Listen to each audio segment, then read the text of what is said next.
The morning sun cast long shadows across the naval base in San Diego as Commander Sarah Mitchell adjusted her uniform one final time.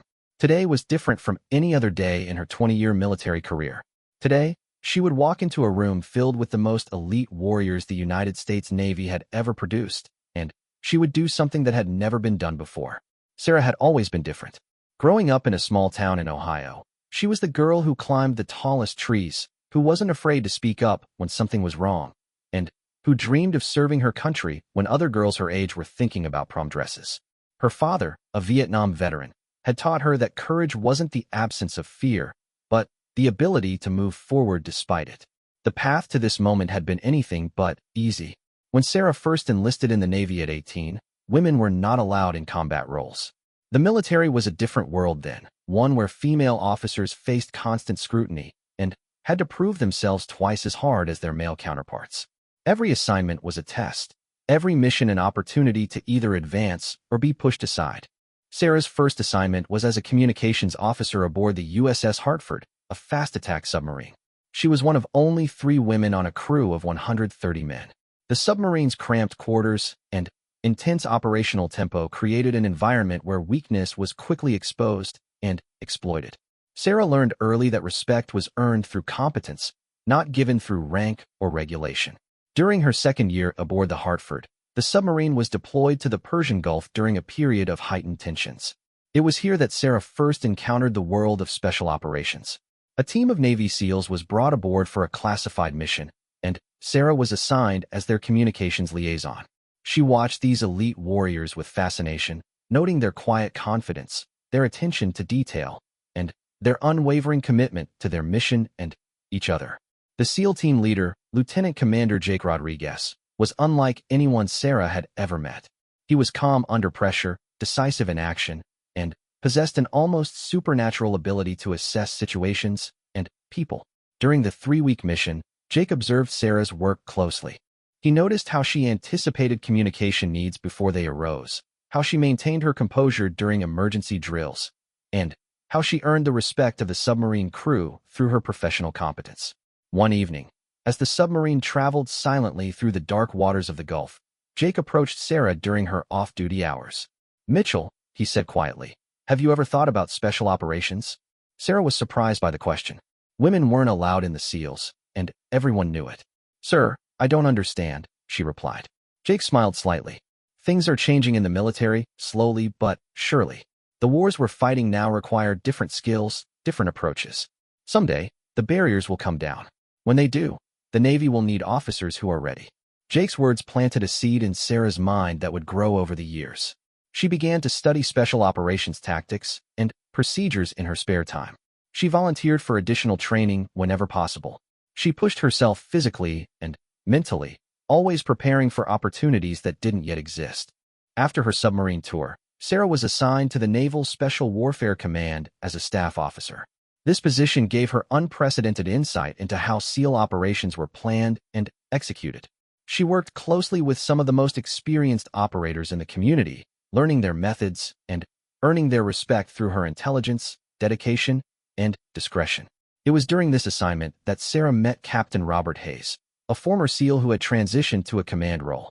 Captain Hayes was known throughout the special operations community as a visionary leader who wasn't afraid to challenge conventional thinking.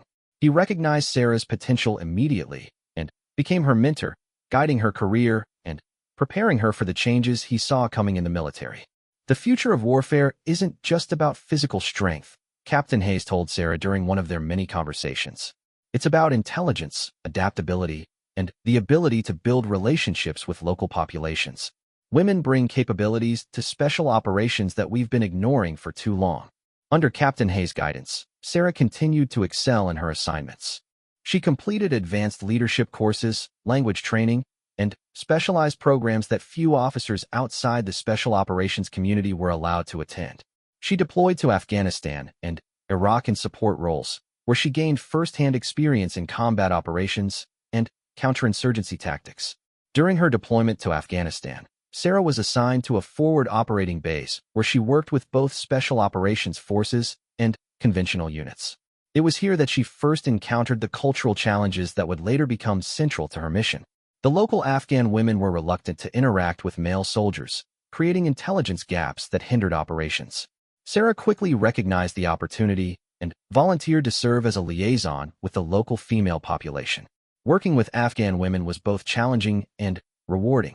Sarah had to navigate complex cultural norms while building trust and gathering vital intelligence. She learned to communicate not just through interpreters, but through patience, respect, and genuine concern for the welfare of the women and children in the villages surrounding the base. Her success in this role caught the attention of senior leaders throughout the special operations community. Reports of her effectiveness reached the Pentagon, where discussions about women in combat roles were intensifying. Sarah didn't know it at the time, but she was being watched and evaluated by people who would soon make decisions that would change her life forever. After her deployment, Sarah was selected for the Naval War College, an honor reserved for the most promising officers in the Navy. During her year of study, she focused on counterinsurgency operations, cultural intelligence, and the changing nature of warfare in the 21st century. Her thesis, titled Gender Integration in Special Operations, Operational Necessity in Modern Warfare, would later be cited in congressional hearings on women in combat. While at the War College, Sarah received a phone call that would change everything. Captain Hayes was on the other end of the line, and his voice carried an excitement she had rarely heard. "Sarah," he said, "it's happening. The Secretary of Defense is opening all combat roles to women. The SEALs are going to have to start accepting female candidates." The news was both thrilling and terrifying. Sarah had spent years preparing for this moment, but now that it was here, she wondered if she was truly ready for what lay ahead.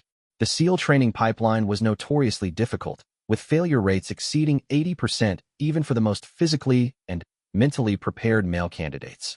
But Sarah had an advantage that most candidates didn't possess. She understood special operations from the inside. She had worked with SEALs for years, had studied their methods, and had proven herself in combat environments. More importantly, she had the support of senior leaders who believed in her potential. The selection process for female SEAL candidates was different from the traditional approach. Rather than starting with basic underwater demolition/SEAL training like their male counterparts, female candidates would first undergo a specialized assessment program designed to evaluate their potential for success in special operations. Sarah was among the first group of women selected for this assessment. The program was conducted at a classified location and involved physical testing, psychological evaluation, and scenario-based exercises designed to replicate the stresses of SEAL operations. Out of 12 women who began the program, only 3 completed it successfully. Sarah was not only among the 3 who finished, but she scored in the top percentile in every category. Following her success in the assessment program, Sarah was enrolled in a modified version of SEAL training that took into account the unique challenges faced by female operators. The physical standards were adjusted to reflect physiological differences between men and women, but the mental and emotional demands were identical to those faced by male candidates. The training was the most challenging experience of Sarah's life. She was pushed to her physical and mental limits every day for 6 months. She learned to operate in hostile environments, to think clearly under extreme stress, and to work as part of a team where every member's life depended on the competence and commitment of every other member. Throughout training, Sarah was aware that she was being closely watched. Her performance would not only determine her own future, but would also influence the military's decisions about future female candidates. The pressure was enormous, but Sarah had learned long ago how to channel pressure into performance. When Sarah finally graduated from SEAL training, she was the first woman in history to earn the coveted Trident insignia. The ceremony was small and private, attended only by senior military leaders and a few close family members. There was no media coverage, no public announcement. The Navy wanted to ensure that Sarah could prove herself in operational assignments before revealing her identity to the world. Sarah's first assignment as a SEAL was to SEAL Team 7, based in Coronado, California. The team was led by Lieutenant Commander Marcus Thompson, a veteran operator with multiple combat deployments. Thompson had volunteered to lead the integration of the first female SEAL, recognizing both the opportunity and the challenge it represented. The integration process was carefully planned and executed. Sarah would join the team gradually, starting with training exercises and working up to operational deployments. Every step would be monitored and evaluated to ensure that the integration was successful and that it didn't compromise the team's effectiveness. Sarah's teammates were initially skeptical. They had worked together for years and had developed a level of trust and communication that was essential to their survival. Introducing a new team member, especially one whose presence represented such a significant change, created uncertainty and tension. But Sarah's professionalism and competence quickly won over her teammates. During training exercises, she demonstrated the same skills and judgment that had made her successful throughout her career. She was physically capable, tactically sound, and mentally tough. Most importantly, she was completely committed to the team's mission and the welfare of her fellow operators. The team's first exercise with Sarah was a simulated hostage rescue scenario conducted at a training facility in the Nevada desert. The exercise was designed to test the team's ability to plan and execute a complex operation under realistic conditions. Sarah's role was to serve as the team's cultural advisor and to take the lead in any interactions with female hostages or civilians. The exercise began before dawn with an insertion by helicopter into hostile territory. The team had to move several miles on foot through difficult terrain while avoiding simulated enemy patrols. Sarah's performance during the movement phase was flawless. She kept pace with her teammates, maintained situational awareness, and communicated effectively despite the challenging conditions. When the team reached the target building, they discovered that the scenario had been modified to include female hostages who spoke only Arabic and were reluctant to trust male rescuers. This is where Sarah's unique capabilities became apparent. While her male teammates secured the building and neutralized the simulated terrorists, Sarah worked with the female hostages, using her language skills and cultural knowledge to calm their fears and ensure their cooperation. The exercise was a complete success, and Sarah's contribution was recognized by everyone involved. Lieutenant Commander Thompson's after-action report noted that Sarah's presence had not only failed to compromise the team's effectiveness, but had actually enhanced it by providing capabilities that would have been impossible to achieve with an all-male team. Word of Sarah's successful integration began to spread through the special operations community. Senior leaders who had been skeptical about women in combat roles started to recognize the potential benefits. Sarah represented not just a social experiment, but a genuine operational capability that could enhance mission effectiveness in certain environments. As Sarah's training progressed, she was introduced to increasingly complex scenarios. She learned to operate underwater with advanced diving equipment, to conduct long-range reconnaissance missions, and to plan and execute direct action raids. Each challenge she overcame added to her credibility and strengthened the case for female integration in special operations. But perhaps the most important lesson Sarah learned during this period was about leadership. She was not just a female SEAL. She was a pioneer whose every action would influence the future of women in the military. The responsibility was enormous, but Sarah embraced it with the same determination that had carried her through every previous challenge. As her training neared completion, Sarah received word that she would soon be assigned to her first operational mission. The details were classified, but she knew that it would take place in a region where cultural sensitivities made female operators particularly valuable. Everything she had worked for over the past 2 decades was about to be put to the ultimate test. The night before her final training exercise, Sarah stood on the beach in Coronado and looked out at the Pacific Ocean. The waves crashed rhythmically against the shore, the same sound that had provided comfort to countless SEALs throughout the years. Tomorrow, she would complete the final phase of her preparation. Soon after, she would deploy with her team to face real enemies in real combat situations. Sarah thought about the journey that had brought her to this moment. From a small town in Ohio to the beaches of California, from a young communications officer to the first female Navy SEAL, she had overcome obstacles that once seemed insurmountable.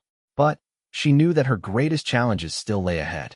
The mission she was about to undertake would not only test her skills and training, but would also determine whether women could truly serve effectively in the most elite units of the American military. The stakes could not be higher, and failure was not an option. As Sarah turned away from the ocean and walked back toward the base, she felt a sense of calm confidence. She was ready for whatever lay ahead. Tomorrow would mark the beginning of the next chapter in her story, and she was determined to make it a chapter that would inspire future generations of women to follow in her footsteps. The stage was set for a mission that would test everything Sarah had learned and would ultimately lead to the moment when she would walk into a room filled with the most elite warriors in the world and command their immediate respect and attention. But that moment was still to come, and The path to reach it would demand everything Sarah had to give. The briefing room at Naval Amphibious Base Coronado was unlike any Sarah had ever entered. Maps covered every wall, satellite images were scattered across multiple tables, and the air carried the tension that always preceded a high-stakes mission. As she took her seat among the 12 other members of SEAL Team 7, Sarah could feel the weight of history on her shoulders. Lieutenant Commander Marcus Thompson stood at the front of the room, his weathered face showing the strain of multiple combat deployments. Behind him, a large screen displayed satellite imagery of a compound in eastern Syria, where intelligence indicated that a high-value target was being held by a terrorist cell known for its brutality toward both military personnel and civilians. "Gentlemen," Thompson began, then paused and corrected himself. "Team, we have a situation that requires our immediate attention." The slight adjustment in his language was one of many small changes that had occurred since Sarah joined the team. Thompson continued, 3 days ago, Marine Captain Jennifer Walsh was captured while conducting a liaison mission with local Kurdish forces. Intelligence suggests she's being held at this compound, approximately 40 miles east of Deir ez-Zor. Sarah studied the satellite images carefully. The compound was larger than typical terrorist hideouts, suggesting it served multiple purposes. Several buildings were arranged around a central courtyard, with what appeared to be guard positions at strategic points. The surrounding terrain was mostly desert, offering little natural concealment for approaching forces. "The situation is complicated by several factors," Thompson continued. "First, Captain Walsh was captured along with 2 Kurdish women who were serving as interpreters. Intelligence suggests the terrorists are planning to execute all 3 publicly within 72 hours as part of a propaganda campaign. Second, the compound is located in an area where multiple factions are active, including Syrian government forces, Russian advisors, and Iranian proxies. The intelligence officer, a young lieutenant whose specialty was Middle Eastern affairs, stepped forward to provide additional details. The terrorist cell is led by a man known as Abu Rashid, a former Iraqi military officer who has been operating in the region for the past 3 years. His group is particularly notorious for their treatment of female prisoners. Time is absolutely critical. Sarah felt a chill as she processed this information. She had known Captain Walsh briefly during her time at the Naval War College. Walsh was an intelligence officer who specialized in building relationships with local populations in conflict zones. The idea of her being held by terrorists who were known for their brutality toward women made Sarah's stomach tighten. "The rescue mission will be conducted jointly with a Kurdish Special Forces unit," Thompson continued. "They know the terrain and have contacts in the area who can provide real-time intelligence. However, there's a complication that makes this mission particularly challenging."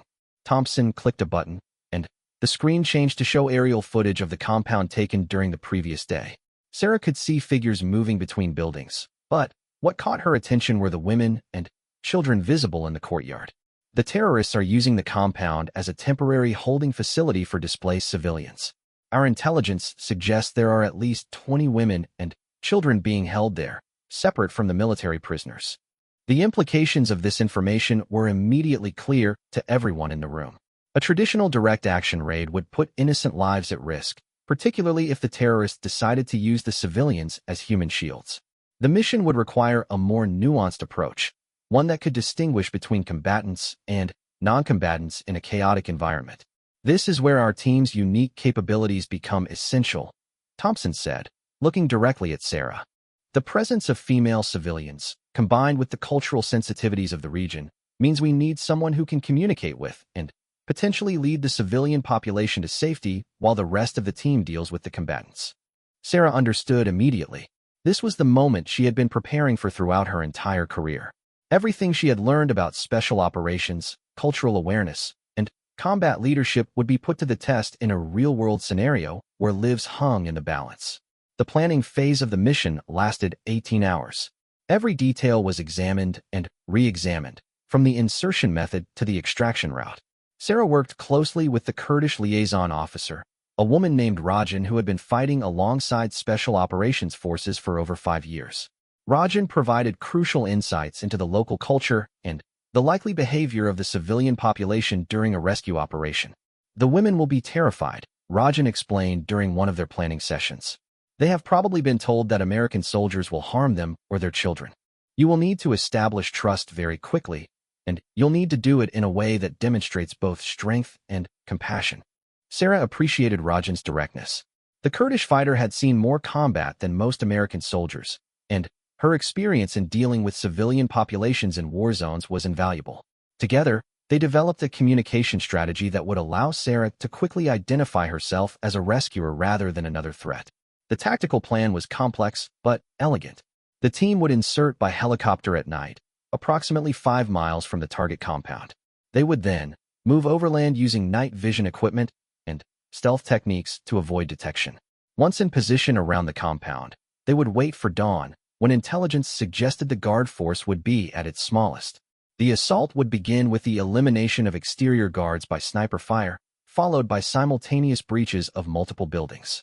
Sarah's role would be to secure the building where the civilians were being held, while other team members focused on finding and rescuing Captain Walsh and the 2 Kurdish interpreters. As the team prepared for deployment, Sarah went through her equipment one final time. In addition to the standard weapons and communications gear carried by all team members, she packed items specifically chosen for her role in managing civilian populations. These included medical supplies, water purification tablets, and printed materials in Arabic and Kurdish that identified her as an American soldier conducting a rescue operation. The flight to the insertion point took place in complete darkness, with the helicopter flying at extremely low altitude to avoid radar detection.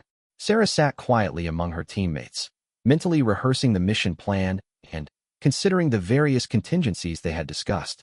She was nervous but confident, knowing that her training and the support of her team had prepared her for this moment. As the helicopter approached the insertion point, the crew chief signaled that they were 2 minutes out. Sarah checked her equipment one final time and reviewed the communications plan with her team leader. Once on the ground, radio silence would be maintained except for emergency situations. The insertion itself went smoothly. The team fast-roped from the helicopter into a small clearing surrounded by low hills. Within seconds of touching the ground, each team member moved to a predetermined position and began scanning for threats. The helicopter departed immediately, leaving the team alone in hostile territory. The movement to the target took 4 hours. The team traveled in single file, using natural terrain features for concealment and stopping frequently to listen for signs of enemy activity. Sarah marveled at the professionalism of her teammates as they moved silently through the darkness, communicating through hand signals and maintaining perfect noise discipline. As dawn approached, the team reached their final positions around the compound. Sarah could see the target building clearly through her binoculars, a 2-story structure that intelligence had identified as the location where civilians were being held. Smoke was rising from a cooking fire in the courtyard, and she could see movement through several windows. Thompson's voice came through her earpiece in a barely audible whisper. All elements in position. Snipers have targets identified. Assault teams ready. Execute in 30 seconds. Sarah felt her heart rate increase as she prepared for action. In a few moments, she would breach the building and come face to face with frightened civilians who might see her as either a savior or another threat. Everything would depend on her ability to quickly establish trust and maintain control of a potentially chaotic situation. The mission began exactly as planned. Sniper fire eliminated 3 exterior guards simultaneously, and assault teams breached their assigned buildings within seconds of each other. Sarah's entry into the civilian holding area was met with screams and chaos as women and children scrambled to find places to hide. Ana Safia Amarkia. Sarah called out in Arabic, identifying herself as an American soldier. Ana Huna li Musudatikum. She continued, telling them she was there to help. The room gradually grew quieter as the civilians processed her words, but fear was still evident in every face she could see. Rajan appeared at Sarah's shoulder, having entered through a different door. Her presence immediately had a calming effect on the Kurdish women in the group, and she began speaking rapidly in their native language, explaining that the American soldiers were there to rescue them. Working together, Sarah and Rajan were able to establish control of the situation within minutes. The women and children were organized into small groups and moved to a secure area of the building while other team members continued to clear the compound. Sarah maintained communication with Thompson throughout the process, providing updates on the status of the civilians. The rescue of Captain Walsh and the 2 Kurdish interpreters proved more challenging. They were being held in a separate building that was more heavily guarded, and the terrorists had apparently been alerted by the sound of the initial assault. A brief but intense firefight ensued, during which 2 team members were wounded. Sarah received word through her earpiece that Captain Walsh had been located but was in critical condition. She had been severely beaten and required immediate medical attention. The 2 Kurdish interpreters were found in better condition but were also showing signs of abuse. As the tactical situation stabilized, Sarah faced a new challenge. The civilians were safe, but they needed to be moved to a secure location where they could be turned over to friendly forces. The original extraction plan had not accounted for such a large number of non-combatants, and improvisation was required. Working with Rajan and the Kurdish Special Forces element, Sarah organized the evacuation of the civilians to a temporary assembly area approximately 1 mile from the compound. The process required multiple trips by small groups, with each movement carefully coordinated to avoid detection by hostile forces in the area. During the evacuation process, Sarah had an opportunity to interact more extensively with the rescued civilians. Many of them had been displaced from their homes by fighting in other parts of the country and had been seeking refuge when they were captured by the terrorist cell. Their stories of loss and suffering were heartbreaking, but Sarah was struck by their resilience and their gratitude for being rescued. One woman, holding a young child who couldn't have been more than 2 years old, approached Sarah as they waited for transportation to arrive. Speaking in broken English, she said, "Thank you, sister. You saved my baby." The simple words had a profound impact on Sarah, reinforcing her understanding of why her role as the first female SEAL was so important. The extraction of Captain Walsh presented its own challenges. Her injuries were severe enough that she required medical evacuation by helicopter, but the location of the assembly area was not suitable for a landing zone. The team had to move to an alternate site while providing security for both the wounded Marine captain and the rescued civilians. As the mission neared its conclusion, Sarah reflected on the events of the previous 8 hours. The operation had been successful in achieving its primary objectives. Captain Walsh and the 2 Kurdish interpreters had been rescued, and 23 civilians had been freed from captivity. No American or Kurdish forces had been killed, though several had been wounded. But, perhaps more importantly for Sarah's personal mission, she had proven that female operators could contribute meaningfully to special operations missions. Her ability to communicate with and organize the civilian population had been essential to the mission's success, and her tactical performance during the assault had met the same standards expected of any SEAL. The helicopter ride back to base provided Sarah with time to decompress and process what had occurred. As she looked out at the desert landscape passing below, she thought about the woman who had thanked her for saving her baby. The gratitude in that woman's eyes had made every challenge Sarah had faced in reaching this point worthwhile. Upon returning to base, the team underwent an extensive debriefing process. Every aspect of the mission was analyzed and documented, not only for operational lessons learned but also to provide data on the effectiveness of gender integration in special operations units. Thompson's assessment was unequivocal. Sarah's performance had been exemplary, and her presence had enhanced rather than detracted from the team's capabilities. His formal report recommended that female integration in SEAL units be expanded, with Sarah serving as a model for future candidates.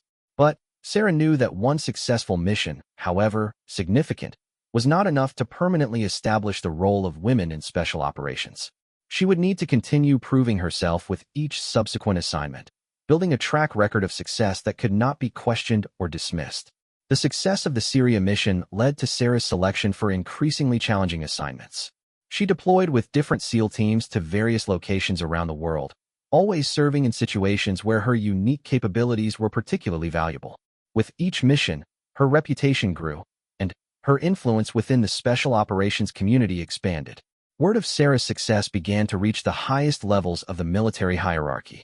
Generals and admirals who had been skeptical about women in combat roles started to recognize the operational advantages that female special operators could provide. Sarah found herself briefing senior leaders on her experiences and providing input on policies related to gender integration. It was during this period that Sarah received notification of her promotion to lieutenant commander, making her the most senior female SEAL in the Navy's history. The promotion came with new responsibilities, including a role in training future female special operators and serving as a liaison between the SEAL community and senior military leadership. The promotion ceremony was held at the Naval Amphibious Base in Coronado, the same location where Sarah had completed her initial SEAL training years earlier. The ceremony was attended by senior officers from across the Navy, including several who had once opposed the integration of women into special operations units. As Sarah accepted her new rank insignia, she thought about the journey that had brought her to this moment. From her early days as a communications officer aboard a submarine to her current position as a proven special operations leader, she had overcome obstacles that once seemed insurmountable. But Sarah also knew that her personal success was meaningless if it didn't open doors for other women. She was determined to use her new position to create opportunities for the next generation of female special operators, ensuring that the barriers she had broken would remain permanently open. The stage was now set for the most significant challenge of Sarah's career. Her success in operational assignments and her growing influence within the special operations community had led to an invitation to participate in a joint international exercise that would bring together elite units from allied nations.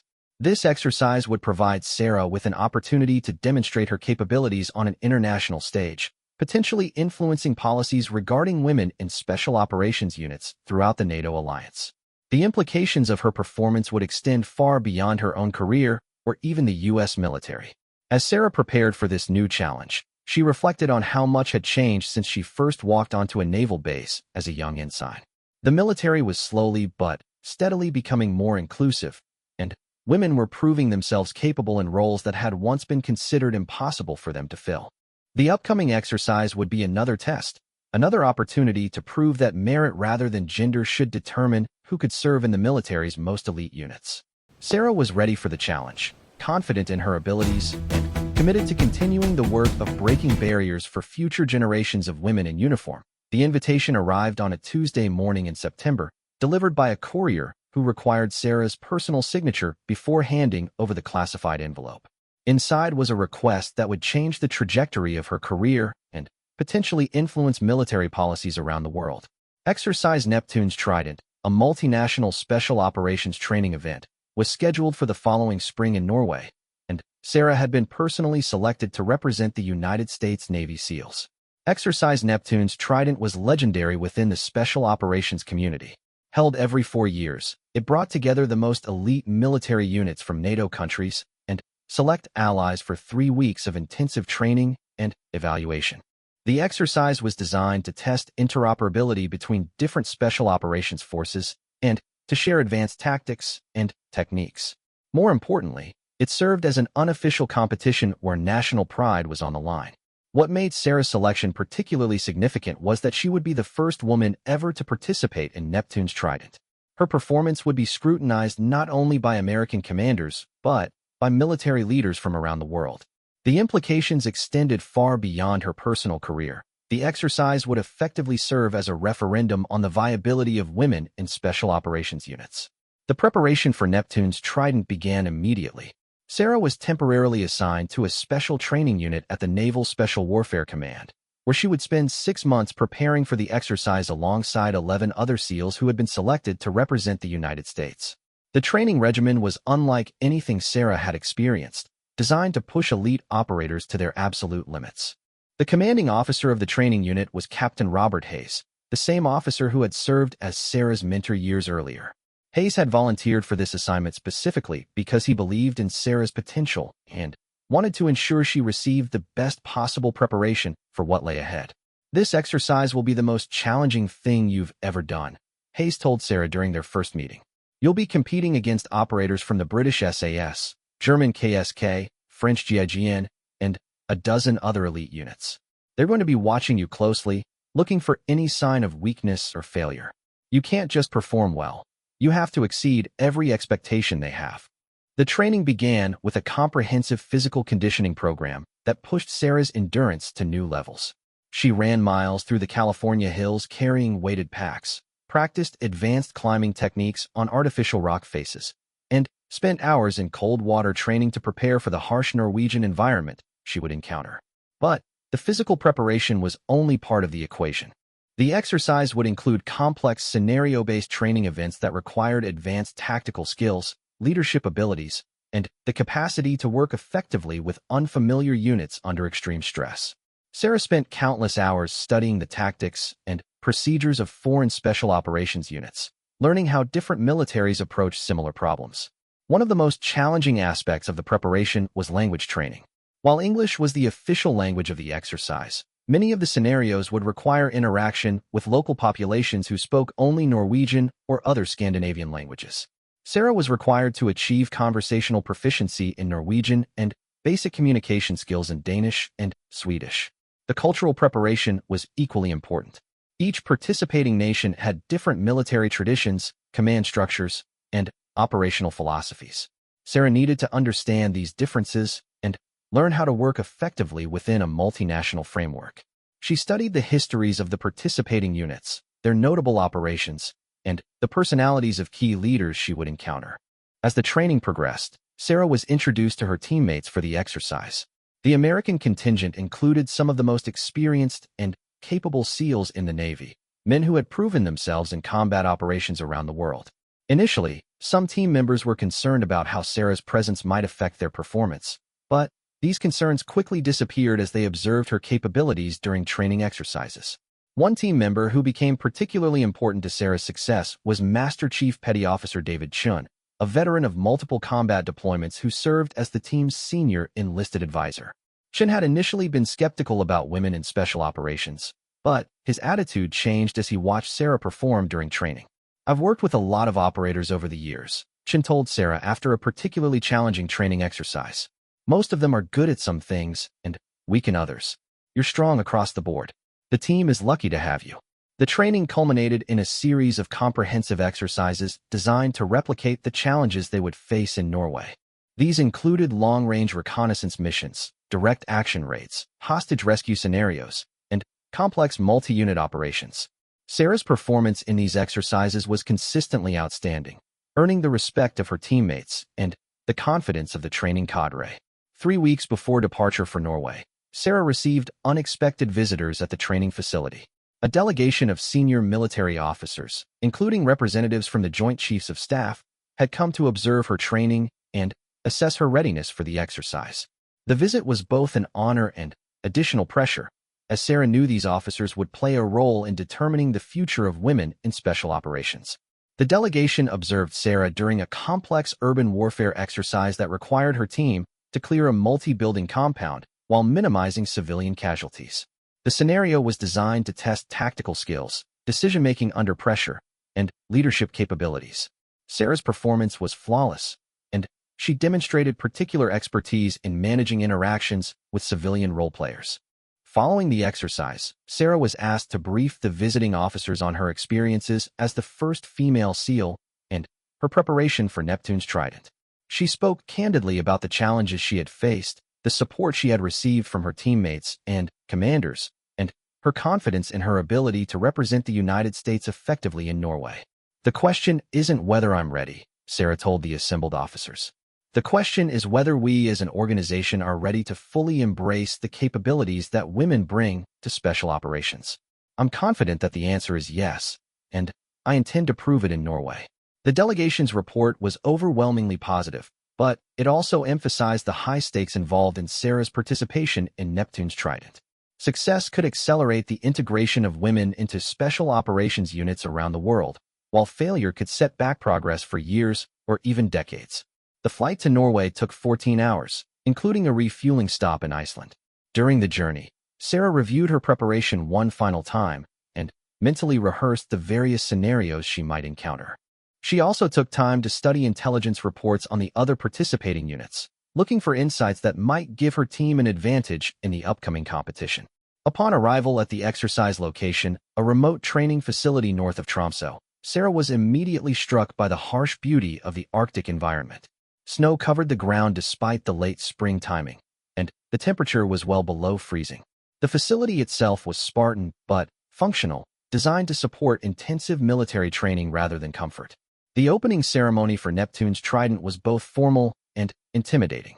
Representatives from 16 nations assembled in the base's main auditorium, with each unit's flag displayed prominently at the front of the room. Sarah found herself the object of considerable attention as other participants realized she was the first woman ever to attend the exercise. The reaction from international participants was mixed.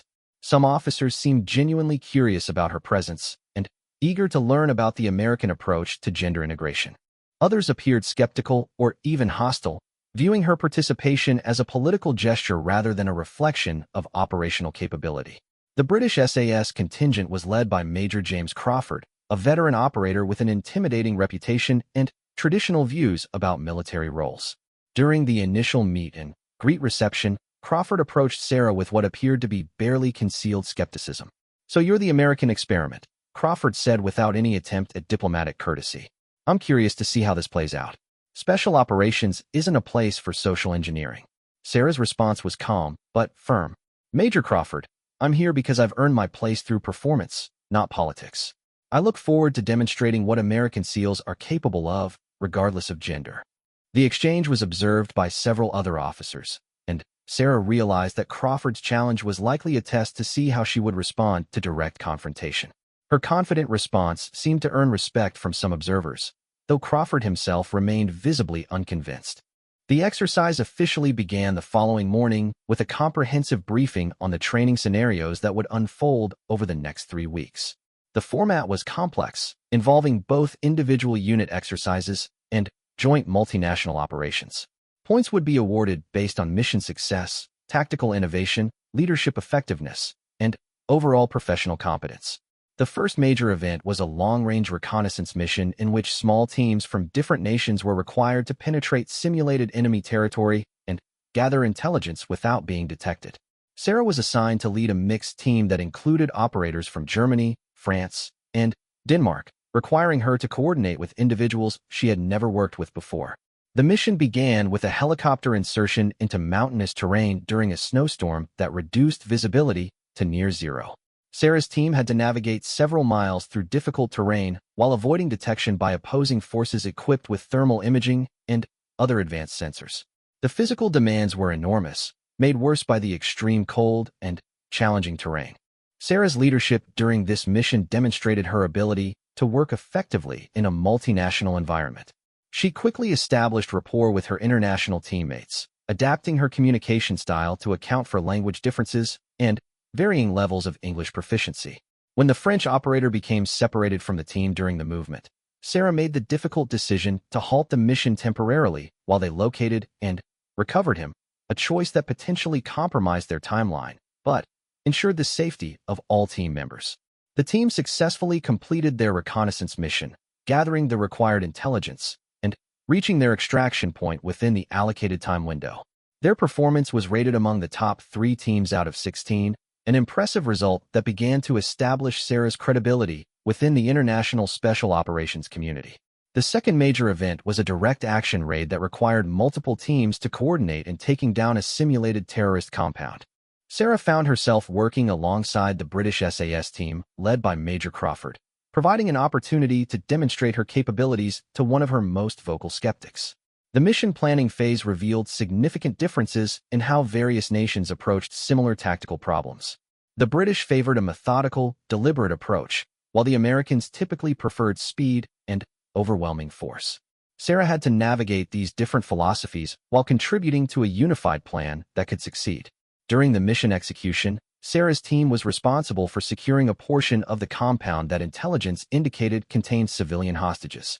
The scenario was designed to test the operator's ability to distinguish between combatants and non-combatants in a chaotic environment, a skill that Sarah had developed extensively during her operational deployments. When the assault began, Sarah's team encountered unexpected resistance from defenders who had positioned themselves among the simulated hostages. The situation required split-second decisions about the use of force while minimizing risk to innocent civilians. Sarah's performance was exemplary, neutralizing threats while successfully protecting all hostages from harm. Major Crawford observed Sarah's performance closely during this exercise, and his assessment began to shift. While he remained reserved in his comments, he acknowledged that her tactical skills and decision-making abilities met the high standards expected of elite operators. The third major event presented Sarah with her greatest challenge yet. Teams were required to conduct a complex hostage rescue operation in an urban environment, but with a twist. The hostages were all women and children who spoke only Norwegian and had been instructed to resist any attempt at rescue by male operators. The scenario was clearly designed to test Sarah's unique capabilities as a female special operator. Sarah was assigned to lead a multinational team that included operators from Norway, Sweden, and Canada. The mission required them to infiltrate a multi-story building, neutralize the hostage-takers, and evacuate the civilians without causing any casualties among the non-combatants. The challenge was complicated by the fact that the simulated hostages had been thoroughly briefed on how to resist rescue attempts. They would refuse to cooperate with male operators, hide from them, and generally behave in ways that would make a traditional rescue operation extremely difficult. Sarah's approach to this challenge demonstrated the operational value of having women in special operations units. While her male teammates focused on neutralizing the simulated terrorists, Sarah took the lead in communicating with the hostages. Her presence immediately changed the dynamic, as the women and children were willing to trust her in ways they would not trust male operators. Using her Norwegian language skills and her experience in managing civilian populations, Sarah was able to calm the hostages and organize their evacuation efficiently. The mission was completed successfully with 0 simulated casualties among the civilians, a result that would have been extremely difficult to achieve with an all-male team. The success of this mission marked a turning point in how Sarah was perceived by the international participants. Even previously skeptical officers began to acknowledge that her presence brought genuine operational capabilities that enhanced mission effectiveness rather than detracting from it. As the exercise progressed through its second week, Sarah found herself increasingly accepted as a full member of the special operations community. Her competence and professionalism had overcome initial skepticism, and she was now being sought out for advice and collaboration by operators from multiple nations. The relationships Sarah built during Neptune's Trident extended beyond professional cooperation. During off-duty hours, she engaged in conversations with operators from around the world about the future of special operations and the role that women might play in elite military units. These discussions were often informal, but had the potential to influence policy decisions in multiple countries. One particularly significant conversation occurred with Lieutenant Colonel Eric Anderson, the leader of the Norwegian Special Forces contingent. Anderson's unit had been considering the integration of women into their ranks, and Sarah's performance during the exercise provided him with valuable insights into how such integration might be accomplished successfully. "Your presence here has been educational for all of us," Anderson told Sarah during one of their conversations. "You've demonstrated capabilities that we hadn't fully considered, and you've shown that integration can be accomplished without compromising operational effectiveness." These international relationships would prove important beyond the exercise itself. Sarah was building a network of contacts throughout the global special operations community, relationships that would enhance cooperation and understanding in future operations. As Neptune's Trident entered its final week, Sarah faced what would be her greatest test yet. The exercise concluded with a comprehensive scenario that combined elements from all previous events, a complex multinational operation involving multiple phases and requiring seamless coordination between different units and capabilities. Sarah was selected to serve as the deputy commander for the American contingent during this final exercise, a role that would test her leadership abilities at the highest level. She would be responsible for coordinating between different team elements and ensuring that American forces contributed effectively to the overall mission success. The final scenario involved a simulated international crisis in which special operations forces from multiple nations had to respond to a terrorist attack on a diplomatic facility. The exercise would test not only tactical skills, but also the ability to work within the complex political and military frameworks that govern real-world international operations. As Sarah prepared for this final challenge, she reflected on the journey that had brought her to this moment. From her early days as a naval officer to her current position as a respected member of the international special operations community, she had consistently exceeded expectations and broken down barriers. The stage was now set for the culminating moment of both the exercise and Sarah's career to that point.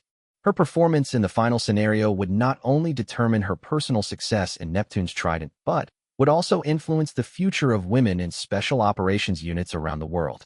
The final week of the exercise would test everything Sarah had learned and would ultimately lead to the moment when she would return to the United States as a proven leader whose achievements could no longer be questioned or dismissed. But first, she had to successfully navigate the most complex and challenging scenario of her career. The alarm bells throughout the base began ringing at 0347 hours on a cold Norwegian morning, signaling the beginning of the final and most complex scenario of Exercise Neptune's Trident. Sarah was instantly awake, her years of training having conditioned her to respond immediately to such alerts. Within minutes, she was dressed and running toward the operations center, where the details of the simulated crisis would be revealed. The scenario briefing was soberly realistic. A fictional terrorist organization called the Northern Liberation Front had simultaneously attacked 3 diplomatic facilities across Northern Europe, taking hostages and threatening to execute them unless their demands for the release of imprisoned associates were met. The attacks had occurred in simulated locations representing Norway, Sweden, and Denmark, requiring a coordinated multinational response. What made the scenario particularly challenging was its complexity.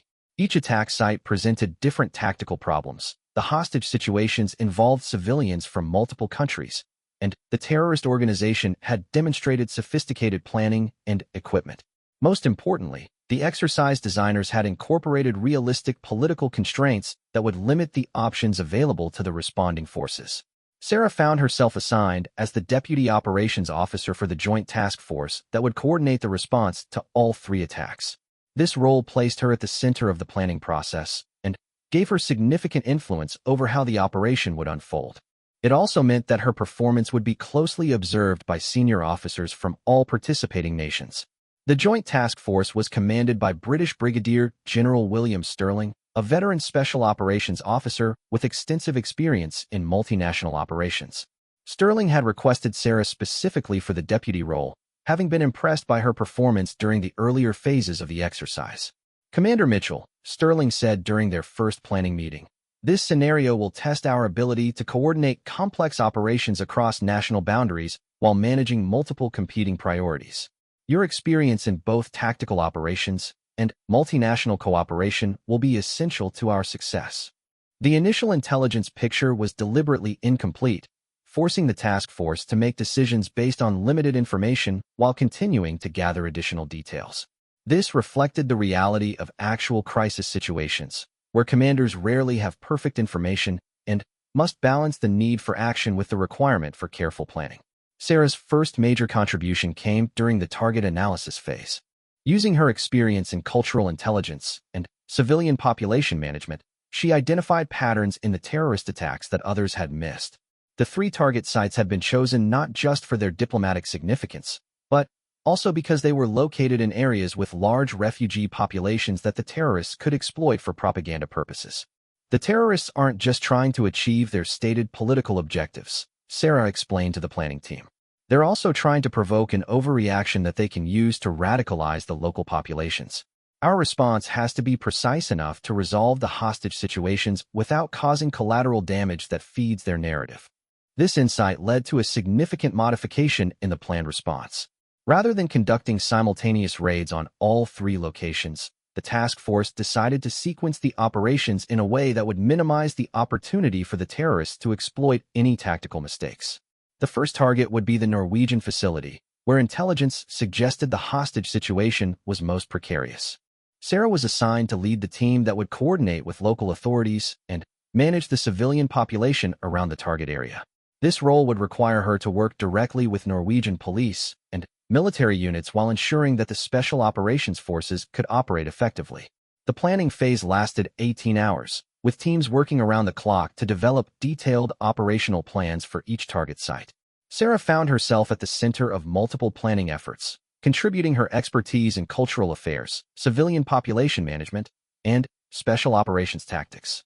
One of the most challenging aspects of the planning was coordinating the different operational philosophies of the participating nations. The Americans favored rapid, decisive action, while the Europeans generally preferred more deliberate approaches that prioritized minimizing risk to civilian populations. Sarah had to help bridge these differences and develop plans that satisfied all participating nations. The Norwegian operation began at dawn with the deployment of surveillance teams to establish observation posts around the target facility. Sarah accompanied the advance team, bringing with her specialized equipment for communicating with civilian populations and coordinating with local authorities. The target facility was a cultural center located in a busy urban area, surrounded by apartment buildings and commercial establishments. Intelligence suggested that approximately 30 hostages were being held inside the building, including diplomats from 5 different countries and local employees of the cultural center. Sarah's first challenge was establishing effective coordination with the Norwegian police units that had been securing the perimeter since the attack began. The local police commander, Inspector Lars Haugen, had been dealing with the crisis for over 12 hours and was clearly frustrated by the constraints that had been placed on his response options. "We could have resolved this hours ago," Haugen told Sarah during their initial meeting. "My officers are trained for these situations, but we've been ordered to wait for the international response team." Sarah understood Haugen's frustration, but also recognized the larger strategic picture. "Inspector, your patience may have saved lives. The terrorists are clearly sophisticated and well-prepared. A hasty response might have resulted in the execution of hostages or the activation of explosive devices." Working with Inspector Haugen and his team, Sarah established a comprehensive civilian management plan for the area around the target facility. Local residents were quietly evacuated from the most dangerous zones, while others were advised to remain in their homes until the operation was completed. The coordination with local authorities proved more complex than anticipated. Language barriers, different operational procedures, and varying levels of experience with terrorist incidents all created challenges that had to be overcome quickly. Sarah's diplomatic skills and cultural awareness proved essential in navigating these difficulties. As the tactical teams prepared for their assault, Sarah received intelligence that changed the entire dynamic of the operation. The terrorists had apparently detected the presence of the surveillance teams and were threatening to begin executing hostages if the surrounding forces did not withdraw. This development required an immediate reassessment of the operational plan. Sarah worked with Brigadier General Sterling and the tactical commanders to develop a modified approach that would address the terrorist ultimatum while maintaining the capability to resolve the hostage situation. "We have two options," Sarah explained during the emergency planning session. "We can appear to comply with their demands by pulling back the obvious surveillance, while maintaining covert observation capabilities. Or we can accelerate our timeline and conduct the assault before they can carry out their threats." The decision was made to implement a deception plan that would make it appear as though the forces were withdrawing while actually repositioning for a more effective assault. Sarah's role in this plan was to coordinate the apparent withdrawal with local authorities while ensuring that the tactical teams remained in position to act when the opportunity arose. The deception proved successful. The terrorists, believing they had gained the initiative, relaxed their security procedures and allowed the hostages to move more freely within the building. This change provided the assault teams with better intelligence on the layout of the interior and the locations of both hostages and terrorists. When the assault finally began, it unfolded with precision and speed that impressed even the experienced international observers. Multiple teams entered the building simultaneously through different access points, overwhelming the terrorists before they could react effectively. Sarah's responsibility during the assault was to coordinate with emergency medical services and manage the evacuation of rescued hostages. As the hostages emerged from the building, she worked with local medical personnel to provide immediate care for those who had been injured during their captivity. The Norwegian operation was completed successfully with all hostages rescued alive and all terrorists neutralized. No members of the assault teams were seriously injured, and collateral damage to the surrounding area was minimal. The success of the operation provided momentum for the subsequent assaults on the Swedish and Danish target sites. The Swedish operation presented different challenges. The target facility was located in a more remote area, but the terrorists had apparently learned from the Norwegian assault and had modified their defensive preparations accordingly. Intelligence suggested they had booby-trapped the building and were prepared to detonate explosives rather than surrender.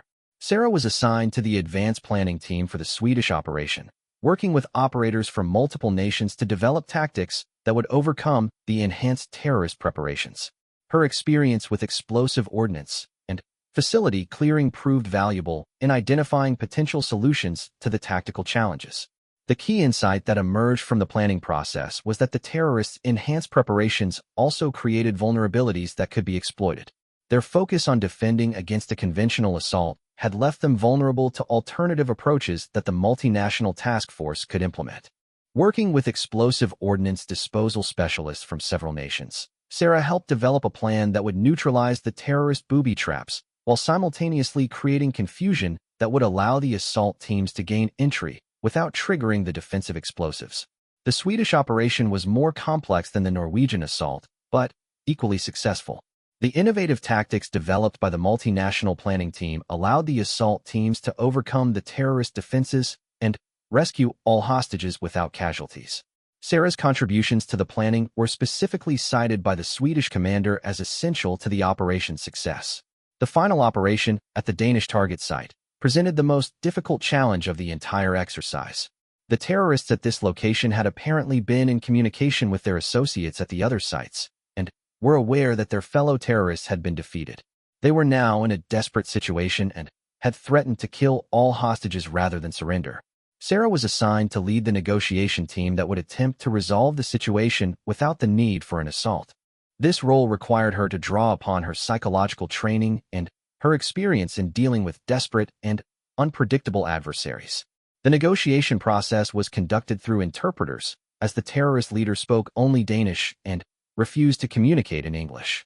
Sarah had to rely on her basic Danish language skills and work closely with local negotiators who understood the cultural and linguistic nuances that could determine the success or failure of the effort. The breakthrough in the negotiations came when Sarah identified a personal motivation that was driving the terrorist leader beyond his stated political objectives. Through careful questioning and analysis of his responses, she determined that he was primarily motivated by a desire to avenge the death of his brother during a previous confrontation with security forces. Understanding this personal motivation allowed Sarah to modify her negotiation approach.